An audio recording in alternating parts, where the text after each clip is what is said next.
It's good to see all of you. I was telling, I think it was Mark earlier today, this is one of my favorite days because everybody's so happy.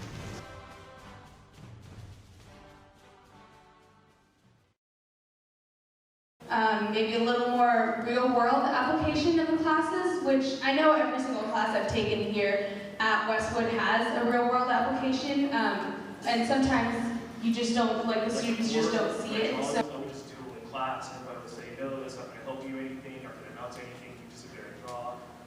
It's not going to help you at all, not in real life, not anywhere.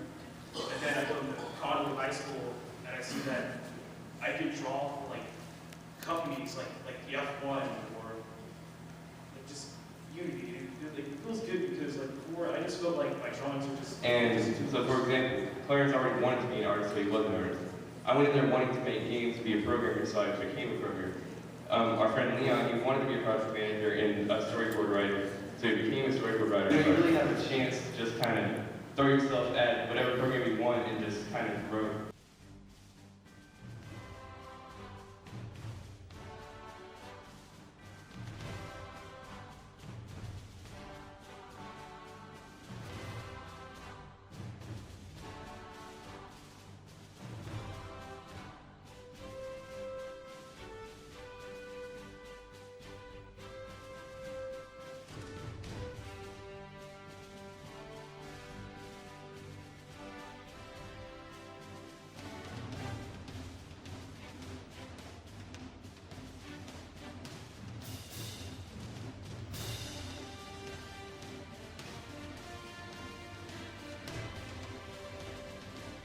Opportunity to create a lesson that could possibly be shared across multiple curriculums while focusing on all of our students. I think that sometimes we may teach a certain population of student, a certain demographic, and may not run across all students all the time. And so it's important to realize that we do have students with varying backgrounds in our classrooms, and we need to be aware of that when creating those lessons.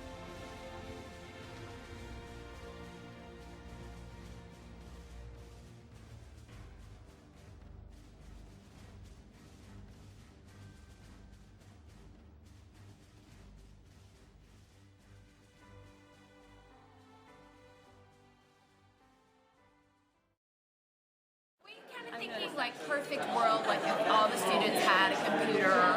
Okay. Think about getting into a lab, like the library. Project on.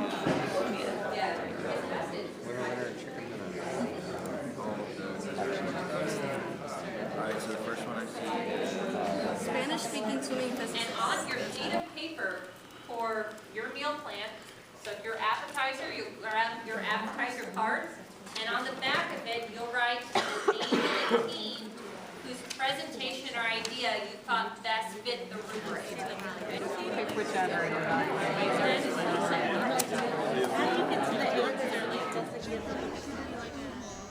I was an author.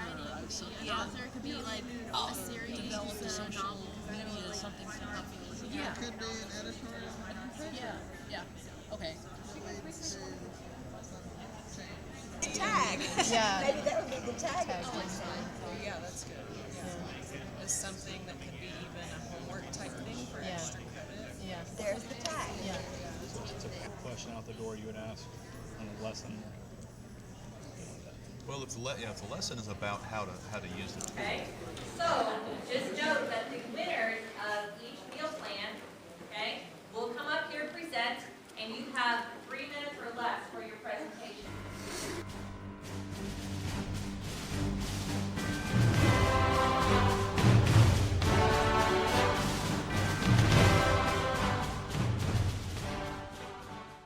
And we had the appetizer, so our idea was just to come up with a bell ringer, something that they could do as they were coming in to kind of get them interested, engaged, and ongoing.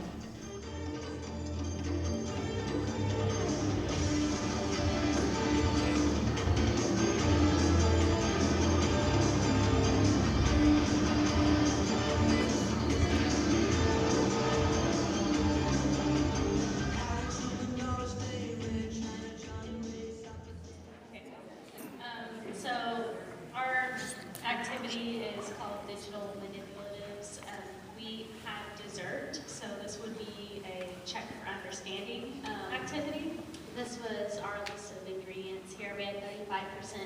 English language learners, and we had digital citizenship and global competency. All right, so this is basically just an update to a pretty old teaching method. And I started off the last presentation talking about like manipulatives, where you cut up little pieces of paper and you typically slide them. And then once you get them uploaded to Lucidchart, it really is just a process of having students click and drop things around, and then you can explain the associations to you as a class presentation. But still, I think the winning components is when they're done, they have a product. They've also had the process of learning, but they have a product they can take away and even refer to again.